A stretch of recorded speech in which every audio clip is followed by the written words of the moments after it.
Hello, welcome to Mickey and My Craft channel. This is Hilda, your host. Today we're going to talk about the class we're going to have on January, starting in January. I'm on the process of filming the second and final Christmas house for this year, and starting on January we're going to do paper tole. So we're going to talk about the materials, and I'm doing this video in December for those of you that are interested in learning this craft, so you have time to gather your materials, whether you have some at home or need to buy some. So let's get started.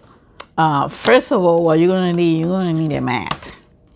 You're going to need a mat to cut your pieces, and sometimes the pieces come with intricate, small spaces. So you're going to need an Exacto knife. You're going to need a curved scissor, and I'll tell you why. Sometimes on the curved ones, it's better to have a curved scissor, and then you just move the piece so you won't, cut it like a straight line sometimes like it does. You're gonna need, I got the tools over here you're gonna need a straight small scissors. Why? Because we're gonna do some furring and fairing. We're gonna deal with feather on some of the animal. That's later down the road. If you want to get it later, that's fine with me. If you want to cut the curve with this, I don't suggest it, but that will be fine. Just learn the technique on how to cut the pieces. Okay, so this is for cutting. Once you cut the pieces according to the guide, which I will show you, we will talk about the prints a little. You are going to write the number of the piece. And the reason is because on the back of the pieces, there are instructions. They tell you how to cut. That's why this is an easy craft to learn. And we will go over the instructions on the first day, but I'm not going to read all these to you. I'm just going to summarize. I probably write on the side of one, and then we summarize it. So your pieces are going to be numbered. Okay? And you first piece is going to be put on the board that comes in. The board comes with the kit. Then we're going to cut the first pieces, print B. Okay? This is not the first one we're going to do. I'll show you which ones we're going to do. You guys got to vote on Instagram. And as you can see, they are numbered. So when they are numbered, you got to write the number on the back, because when you put the pieces in the board, it has to be in numeric order. Okay? So to organize that, because I'm always trying to organize in pieces of everything, I created this.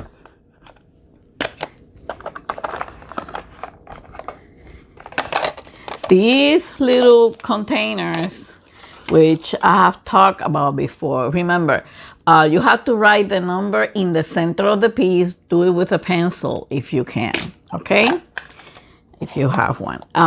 Everybody has a pencil at home. So what I did is, once I work this in an assembly, like an assembly line. First, we got to treat the prints, which is going to be on the first day. The first class is about mounting, treating the prints, and cutting the pieces, okay? Then on the second video, we're going to be embossing and mounting the pieces, okay?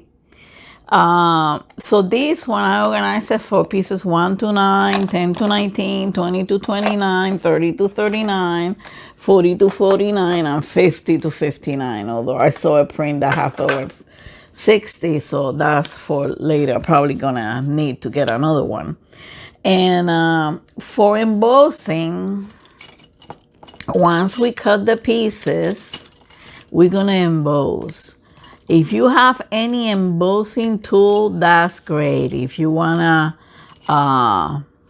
get some, I'm posting the list of materials that I bought from Amazon on the description box, and I'm posting the link to the store. They are in Florida and they ship very fast. So this is something that you can get, practically. But make sure, let's say you have a gift to make on a Saturday. Make sure 2 weeks before you order your material. So, you give them time, because we are in the middle of a pandemic and, the post office behave differently every time. So these are the embossing tools. These are the ones that I'm using most. I bought the kit on Amazon because on these big ones, we're probably going to use one of these for one of the prints that we're going to use. But the one that I did for the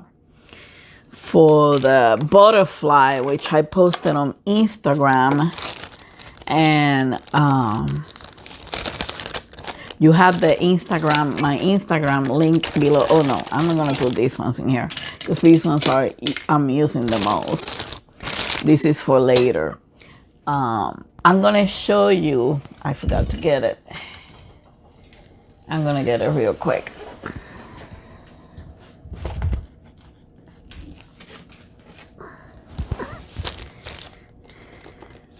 Those embossing tools, I use it for this. And if you can see on this one, this is a way completely different take. And we're going to compare it with the one that I did for practice, trying to remember, because the thing is this, I used to do this over 30 years ago. And I did make some money out of it for college. So, and for embossing, this is a good mat. I already tried it out with that butterfly thing. You can use this, a bead mat, if you have. But the difference is, the difference is, look at how this soft and flexible it is, and look at how firm, but at the same time will, let you emboss the pieces. The difference is when you treat, the reason for treating the pieces is so that you can, the embossing comes out beautifully, the cutting is much easier, and that's why the reason for treating the pieces. I'm going to tell you in a moment how you treat them, what you're going to need. So for embossing, I suggest this one. I also bought it on Amazon. I'm going to, like I said, all the materials are going to be linked at the bottom part, okay? To put the pieces together, you're going to need some silicone glue, dimensional silicone. And you're going to need a syringe. The syringe is sold in the Decopatch store. I'm going to have to get one. This one obviously was too big. Still, I was able to manage for the butterflies. But this will be easier because when you're going to put the silicone on, you got to put it in little pieces.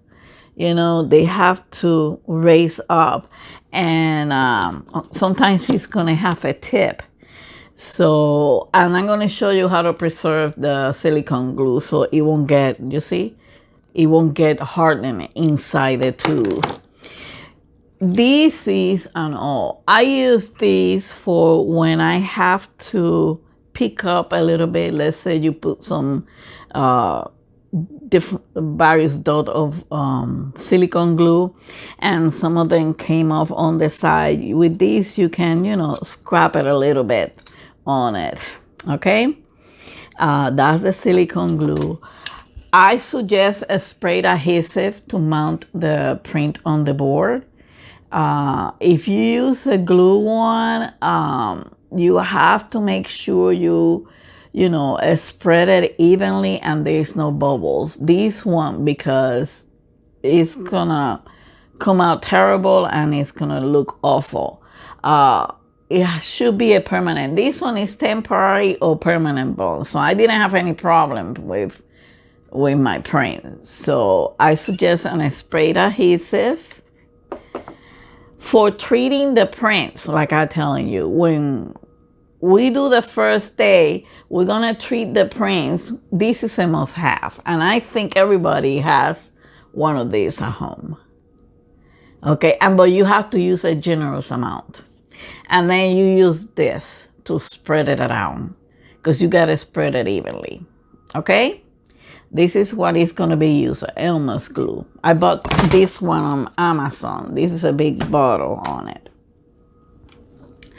Then you're gonna, at the end, you're gonna need a glaze, a water-based glaze. They have it on the decoupage store, but I bought this one on Amazon because it was kind of a cheaper thing, price, and a brush that the bristles don't come out. And you see, because it's water-based, once you finish and you wash the brush in warm soapy water, it comes back to normal.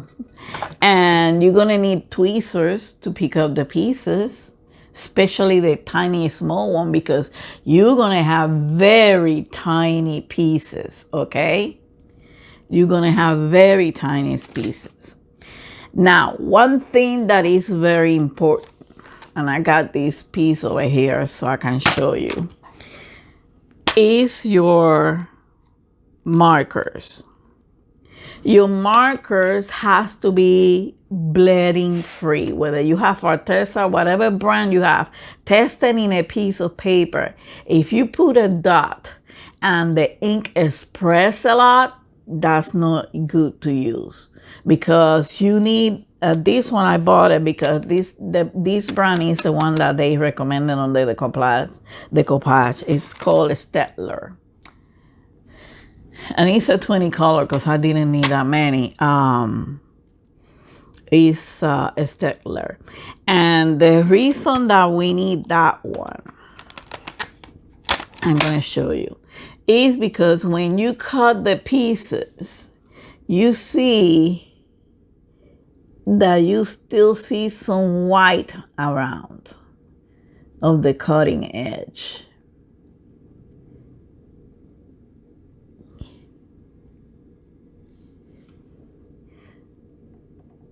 You see some white around, and you don't want that. So you're gonna grab the marker that is closer, with the color closer to the edge, because you might find some light green and dark green at the top. So you use a darker green. This one has a dark, so I'm gonna use the black one, and I'm gonna do this.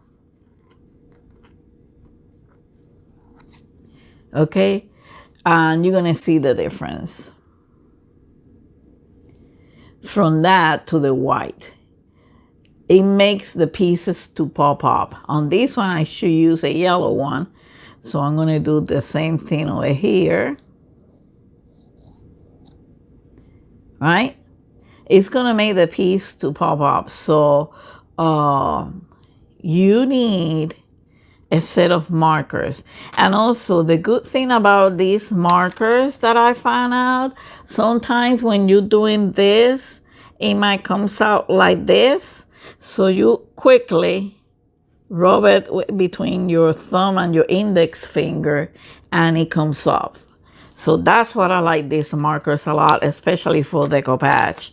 But if you have Arteza, which are, I understand they're very great quality, that's fine. But this is a must-have, so your pieces look beautiful and professional. Now, talking about the pieces, this is the one that I'm showing you on the first video on the introductory materials one. As you can see, this is flat, this is not embossing, this is not what to do. Another suggestion, when you're doing the glazing, please don't put a fan on it, because you see how you can see striking lines on these ones like this. But compare that to this one. I know they're not the same picture, but let me put you up. Let me zoom you up a little bit so you will see. Compare this one to this one. This looks more professional look, more nice. This I will give proud as a gift after I mount it on the frame, which we're going to talk about that. The thing is that these prints come in sizes where you can find a frame easily. The frame has to be deep, but I'm trying to find an item that I know as a previous framer that we used to put inside the frame so we can put the pieces farther away from the glass, because you don't want the glass touching these pieces. Okay, so look at this one, the difference. I'm gonna put it on the side.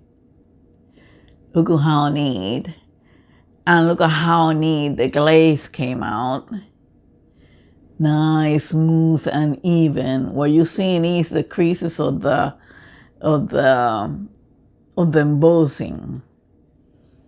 Okay, compare to this one, is flat. I did it wrong, and that's when I didn't like it. When I finished and I didn't like it, I decided to do some research. So this craft has changed for the past 30 years. You know, it's not the same flat thing. This could be more, you know, embossed. This could have been embossed. These two, the cheeks, especially with those big bowl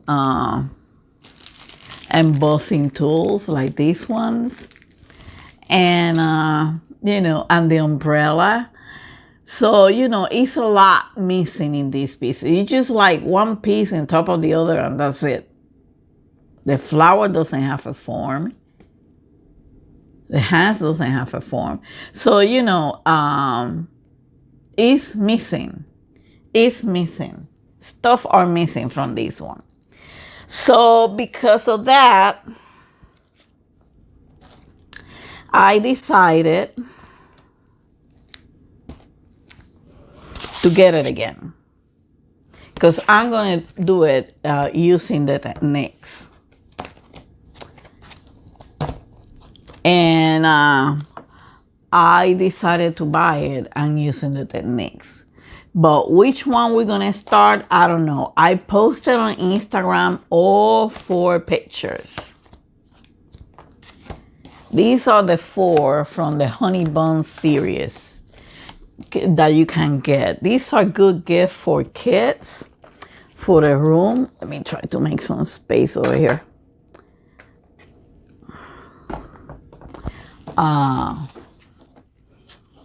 These are good gift for kids. I don't know if this is the order that I put it on Instagram, but if you go to my Instagram account, which the link is down below in the description box, you will see you can vote for each one. The one that has more vote by December 31st, that's the one I'm going to do, because I'm going to be filming the first class on January, on the first week. And usually I'm going to post this class on this tutorial on the weekend. And here it is. The 4. They're so cute. Let me show you one by one. They are so cute. I'm going to put it this way. I'm going to put it this way. They are so cute. It's called the Honey Bun series. These 4 of them in there. And ain't that cute? Those little boy and girls together. And then this one that I bought it again because I know the difference for when I do this one is gonna be from earth to heaven, you know. These are the honey bun series, but these are not the only one. There are other techniques. Like for example, on this one, there is a technique for the eyes on animals so they don't look creepy. Because I understand that if you try to emboss these eyes, they're gonna look creepy, like, you know. And then for these to look even shiny, you can put crushed glass on it. So all that, this one I'm gonna use a crushed glass over here. I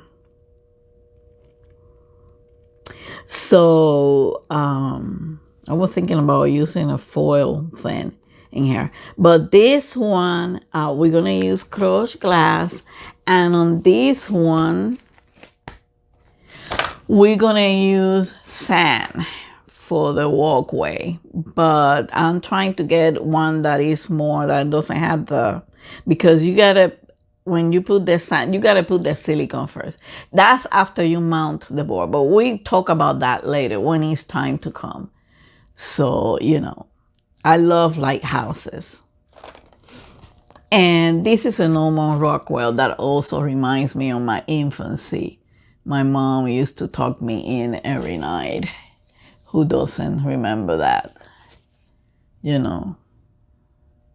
Sorry about the glare. This is from Norman Rockwell. And she has other artists in there. So to recap, you need a mat, a cutting mat. You need your embossing mat, right? You need your Elmer's glue. You need your spray adhesive, glue or adhesive. You need your silicone glue, and it has to be dimensional silicone. This is no other. You need a syringe. It's easier. You need like one of those makeup sponge so we can spread the Elmer's glue on the back. You need the glaze, right? And then you need some tools. You need the brush. You need the embossing tools, right? You need an awl. You need a tweezers. You need a pen, a pencil, I should say. You need the Exacto knife. You need the curved scissor. You need the straight scissors. And here are the tweezers. These are the tools. And some of them you might find it at home already. And plus the prints and something to organize your pieces. Because if you mix the pieces, remember, once you put the piece on the board, piece number one is the one that you have to glue in first. Put the silicone on it. Okay? So I hope that helps you. Please vote for the 4 that that are on Instagram. You have until December 31st. These are the 4 ones. Let me put this aside.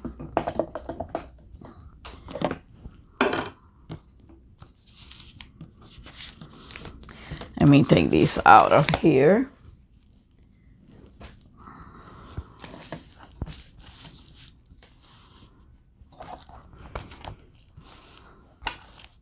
They are not, the order that I'm putting is not the same, probably the same order as on Instagram. So I put a 1, 2, 3, and 4. So you just choose a number. That's it. That's easy as that.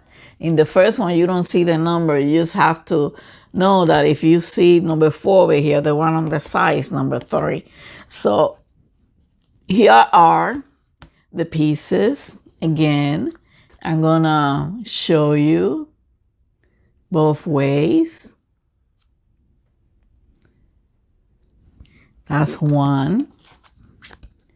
This is another one.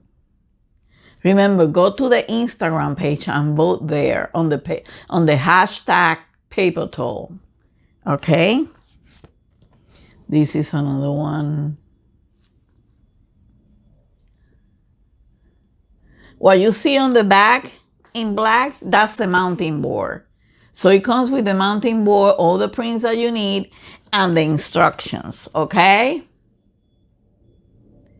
And this is the other one. This is the Honey Bun series, which we're gonna start because this one will give us enough practice for embossing and probably for cutting some hair. Okay, so I see you until next one. Please vote on Instagram again about this. If you like more than one, feel free to vote twice, but it cannot be the same. You can vote twice as long as different numbers. If you like 2, and let's say you like 1 and 4, so you write one statement, one comment. I vote for number 1 and 4. That's it. And that will count. That's okay. Okay? So I forgot to clarify that.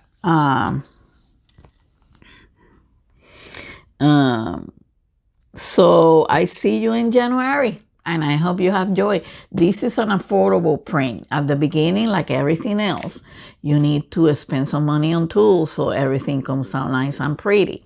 The rest, you can find the cheapest frame, and later on, I'm going to show you how to frame it without the prints touching the glass, okay? So have a wonderful week. Have a wonderful Christmas. Merry Christmas to all. Yes, I did my nails. It did work out. I'm putting the link to the video. And Merry Christmas and a Happy New Year. Love and peace. Bye.